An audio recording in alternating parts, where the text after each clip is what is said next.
Takimi i papritur. E gjithë historia filloi një verë të nxehtë, kur vendosa të shkoj në shtëpinë e gjyshërve të mi për pushime. Nuk kisha idenë se ky udhëtim do të ndryshonte jetën time përgjithmonë. Ishte një ditë e zakonshme kur e pash për herë të parë atë në mënyrë tjetër. Ajo kishte një elegancë të natyrshme, një mënyrë të qeshuri që të tërhiqte menjëherë. Nuk mund ta përshkruaj atë ndjesi që më kaploi një përzierje e adhurimit, pasioni dhe diçkaje të ndaluar. Ajo quhej Vera dhe ishte rreth 20 vjet më e madhe se unë. Fillimisht mendova se emocionet e mia ishin thjesht kuriozitet, një lloj ngazëllimi i momentit, por ndërsa ditët kalonin, kuptova se gjithçka po bëhej më ndërlikuar. Çdo bisedë me të, çdo vështrim i saj, më bënte të ndjehesha sikur po humbja kontrollin mbi ndjenjat e mia. Nuk e kisha përjetuar kur një tërheqje kaq të fuqishme, aq të papritur dhe aq të ndaluar.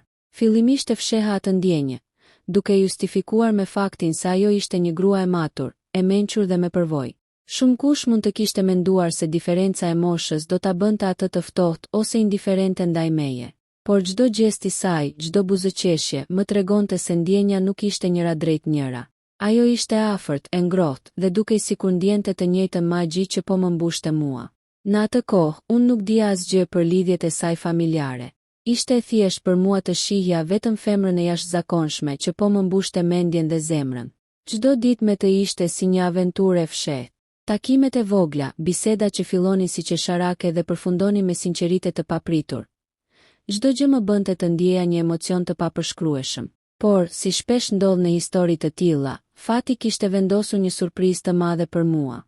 Një mbrëmje, kur mora guximin të flisja për ndjenjat e mia, Vera më shikoi me një seriozitet që më tronditi.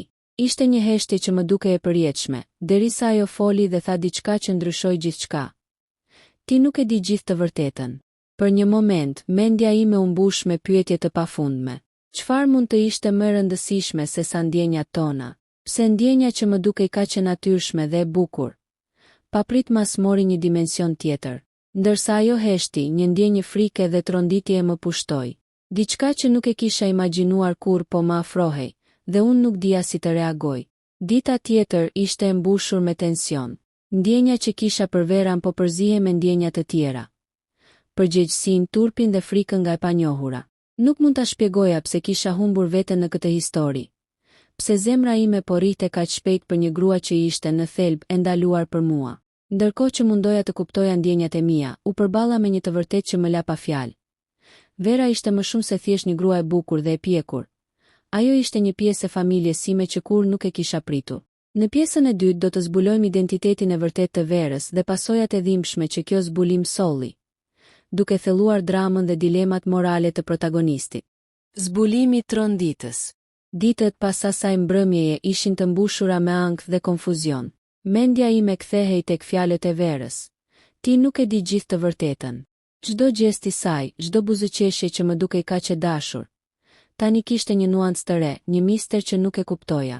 Në thellësi, ndjenja ime për të ishte po aq e fortë, por mendja më thoshte se diçka nuk ishte në rregull. Një ditë, kur Vera nuk ishte në shtëpi, mora guximin të kërkoja informacion nga gjyshëri.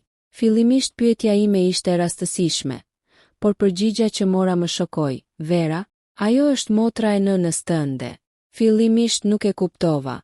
Menduam se ishte një shaka, por kur fjalët u përsëritën me seriozitetin e zakonshëm të gjyshërve, trupi im u ngrir.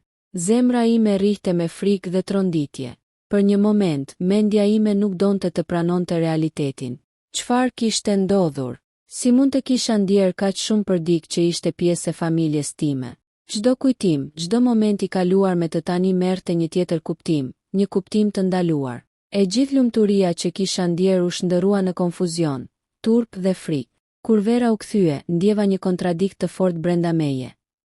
Dëshira për t'i thënë gjithë e vërteta dhe frika se do të shkatëroja gjithçka. Por ajo, me instinkt të papërshkrueshëm, e dinte se unë e kisha zbuluar. Qëndroi përballë meje dhe pa fjalë më shikoi në sy. Ishte një moment i ngurtë ku asgjë nuk mund të thuhej, por gjithçka ishte e kuptueshme. Ti e di tani, tha ajo me zë të ulët, plot trishtim dhe keqardhje. Nuk kishte turp, por një dhimbje të thellë që reflektonte ndjenjat tona të ndaluara. Çdo mendim, çdo fantazi e kaluar tani duhej të përballej me realitetin e hidhur. Nuk kishte rrugë kthimi. Vetëm një ndërgjegje që po përpiqej të gjente ekuilibrin mes ndjenjave dhe moralit. Ditët që pasuan ishin të mbushura me heshtje dhe tension. Çdo bisedë ishte matur, çdo buzëqeshje e zbutur me kujdes. Çdo shikim ishte i mbushur me dyshime. Ndërkohë që ndjenja ime për të nuk ishte zbehur, ndjenjat e tjera turpi, frika, përgjegjësia u bën të pamëshirshme. Ishte një luftë e brendshme, një betejë mes zemrës dhe mendjes, mes dëshirës dhe moralit. Në thelb, ndjenja e dashurisë dhe tërheqjes mbeti po aq e fuqishme. Por realiteti i pamëshirshëm e kishte kthyer çdo gjë në një dilemë të pamundur. Si mund të vazhdoja të ndjeja diçka për dikë që ishte pjesë e familjes sime? Çdo mundësi që më dukej e bukur më dukej tani e ndaluar. Dhe ndërsa përpiqesha të kuptoja rrugën përpara, Vera me heshtjen e saj, më tregoi se edhe ajo po përballej me të njëjtin dhimbje, me të njëjtin frikë dhe konfuzion. Përballja me të vërtetën. Ditët kalonin, por asgjë nuk ndryshonte brenda meje. Secili takim me Verën ishte një sfidë e vërtetë emocionale. Ndërsa përpiqesha të ruaja normalitetin, çdo gjest i saj më trazonte shpirtin. Zemra ime ende ndihej e lidhur me të.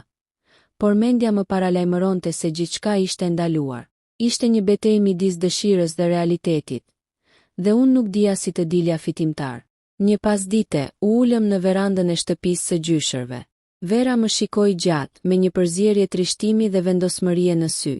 Ne nuk mund të vazhdojmë kështu, tha ajo, dhe zëri i saj dridhej lehtë.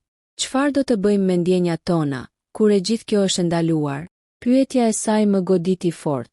E gjithë ndjenja ime për të, tërheqja që kisha ndjer, tani ishte bërë një barr. Çdo përpjekje për të justifikuar ndjenjat u përplas me realitetin.